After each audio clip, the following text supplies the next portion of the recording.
اس نے اس جملے کے ساتھ یہ بھی کہا تھا کہ اب وہ اپنا ذہنی توازن کھو بیٹھا ہے جس کا علاج ضروری ہے۔ سراج نے جملوں کی وضاحت چاہی تو جواب میں یہی کہا گیا سوری، اس وقت کچھ کہنا قبل از وقت ہوگا۔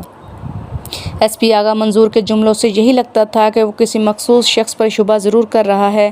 سراج نے الجھی ہوئی کڑیاں تلاش کرنے کی خاطر ذہن پر زور دیا تو اسے میڈم روبی کے اغوا کے سلسلے میں اپنے ایس پی کا کہا ہوا ایک جملہ یاد آ گیا۔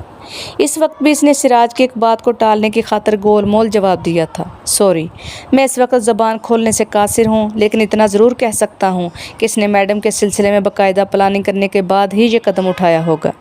ایس پی کے جملے سراج کے ذہن میں صدائے بازگشت بن کر گونج رہے تھے۔ اسی حوالے سے اچانک اس کے ذہن میں شیخ حامد کا خیال ابھرا، جس نے ایس پی کو باقاعدہ خرید رکھا تھا۔ اس کے اس خیال کی تصدیق طبی زبان میں ڈی آئی جی کرائمز علیم احمد نے بھی کی تھی۔ سراج یہ بھی جانتا تھا کہ اس کا ایس پی آغا منظور بھی میڈم روبی کے طلبگاروں میں سے ہے، نہ ہوتا تو وہ سراج کو اپنے دفتر بلا کر اسے روبی کی خفیہ طور پر نگرانی کرنے کی ہدایت کبھی نہ دیتا۔ ان تمام باتوں کے پیش نظر سراج نے شیخ حامد کو ٹٹولنا بھی ضروری سمجھا۔ خود شیخ حامد نے سراج کو 1,00,000 روپے میں خریدنے کے بعد کہا تھا، ایک بار واقفیت ہو گئی ہے تو اب آتے جاتے رہیے گا۔ سراج نے کافی غور و خوض کے بعد ریسیور اٹھایا اور شیخ حامد کا نمبر ڈائل کرنے لگا۔ وہ پوری طرح محتاط ہو کر بیٹھ گیا۔ اسے شبہ تھا کہ شیخ حامد کے نمبروں پر کی جانے والی کالیں ٹیپ بھی ہوتی ہوں گی، جسے بعد میں بطور بلیک میلنگ استعمال کیا جاتا ہوگا۔ Hello, Shabnam from Hamid group of companies. دوسری جانب سے ٹیلی فون آپریٹر کی مترنم آواز ابھری تو سراج کو اس کی آواز کچھ آشنا سی لگی۔ اس نے خود کو بے پرواہ ظاہر کرتے ہوئے سنجیدگی سے دریافت کیا، آپ شاید ٹیلی فون آپریٹر بول رہی ہیں؟ یس پلیز، آپ کو کس سے بات کرنی ہے؟ شیخ حامد سے کال ملا دیں، سراج نے قدرے دبنگ آواز میں کہا۔ May I know your good name please? اس بار بھی مہذب لہجے میں سوال کیا گیا۔ سراج نے مختصر نام بتایا۔ آپ کہاں سے بات کر رہے ہیں؟ شبنم کے لہجے کا تجسس محسوس کر کے سراج کے ہونٹوں پر ایک معنی خیز مسکراہٹ ابھری۔ اسے پوری طرح یاد آ گیا کہ شبنم نامی آپریٹر کی آواز اس نے پہلے کب اور کس موقع پر سنی تھی۔ آپ مسٹر حامد کو صرف اتنا بتا دیں کہ جو میں نے کہا ہے۔ سراج نے دیدہ دانستہ الجھنے والا انداز اختیار کیا۔ میں کوئی مزید حوالہ دینا ضروری نہیں سمجھتا۔ 1 منٹ پلیز۔ اس بار شبنم نے روایتی جواب دیا، میں چیک کر کے آپ کو جواب دیتی ہوں۔ سراج کا ذہن پوری طرح بیدار ہو گیا۔ اسے یاد آ گیا کہ اسی آواز نے میڈم روبی کے اغوا کے سلسلے میں اسے کسی پبلک فون بوتھ سے فون کر کے کہا تھا، کچھ لوگ میڈم کو زندہ نہیں دیکھنا چاہتے۔ سراج کے وضاحت کرنے پر اس نے جواب دیا تھا، ابھی میں اپنا نام ظاہر نہیں کر سکتی۔ اس وقت میں آپ کو جو کلو دے رہی ہوں اس کو ذہن میں محفوظ رکھیں تاکہ بوقت ضرورت آپ کے لیے کارآمد ثابت ہو۔ اس کے ساتھ ہی پبلک فون کا حوالہ دے کر لائن منقطع کر دی گئی تھی۔ سراج کے ذہن میں کچھ کڑیاں آپس میں گڈمڈ ہو رہی تھیں جب شبنم کی آواز دوبارہ ابھری۔ بات کریں پلیز، اس نے جواب دے کر لائن شیخ حامد سے ملا دی تھی۔ ہیلو ڈی ایس پی صاحب، کیسے ہیں آپ؟ شیخ حامد نے دوستانہ انداز میں کہا۔ بہت دنوں بعد آپ نے یاد کیا۔ ایک بار پہلے بھی آنے کا ارادہ کیا تھا لیکن معلوم ہوا کہ آپ 3-4 روز کے بیرون ملک کے دورے پر گئے ہوئے ہیں۔ بزنس میں آئے دن ادھر ادھر آنا جانا تو لگا ہی رہتا ہے۔ آپ سنائیں، اس وقت میری یاد کیسے آ گئی؟ آپ کو ایک ممکنہ خطرے کے تحت حفظ مقدم کے طور پر فون کرنے کی جسارت کی ہے، سراج نے جان بوجھ کر انکساری سے کہا۔ آج کا اخبار تو آپ نے دیکھا ہوگا؟ ہاں، ایک سرسری نظر ڈالی تو تھی، لیکن مجرم اور کیڑے مکوڑے تو آئے دن ہلاک ہوتے رہتے ہیں۔ شیخ حامد نے سپاٹ انداز میں پوچھا۔ آپ کو کیا تشویش لاحق ہے؟ اوپر سے سخت باز پرس ہو رہی ہے سر، سراج نے پوری طرح کیل کانٹے سے لیس ہو کر درخواست کی۔ بہت سے پولیس آفیسروں کے کھاڑ پچھاڑ اور دور دراز علاقوں میں تبادلے کی خبریں بھی مل رہی ہیں۔ آپ کو اسی وجہ سے کال کیا ہے کہ ڈونٹ وری مسٹر سراج، بڑے یقین سے جواب دیا گیا۔ ہم جب ایک بار کسی کو دوست کہہ دیں تو اس کا خیال بھی ضرور رکھتے ہیں۔ دوسروں کے ساتھ کیا ہوگا آپ اس کا غم نہ کریں، لیکن آپ کا تبادلہ نہیں ہوگا۔ بہت بہت شکریہ شیخ صاحب، سراج نے خوشی کا اظہار کرتے ہوئے کہا۔ میں آپ کی اس نوازش کو بھی یاد رکھوں گا۔ نو تھینکس مسٹر سراج، دوستوں کا حساب دل میں ہوتا ہے۔ اس جملے کی ادائیگی کے ساتھ ہی لائن کاٹ دی گئی۔ سراج نے ریسیور پھر میز پر رکھ دیا اور بے چینی سے اٹھ کر اپنے دفتر میں ٹہلنے لگا۔ جو کڑیاں اس کے ذہن میں گردش کر رہی تھیں وہ صرف اور صرف شیخ حامد کو مشکوک ثابت کر رہی تھیں، لیکن وہ اب بھی اس پر ہاتھ ڈالنے کی پوزیشن میں نہیں تھا۔ افضل خان کے ساتھ شبنم کا بھی شیخ حامد گروپ آف کمپنیز میں کام کرنا اس کے لیے زیادہ حیرت انگیز نہیں تھا، مگر جو بات اسے بار بار کھٹک رہی تھی وہ شبنم کا سراج کو فون کر کے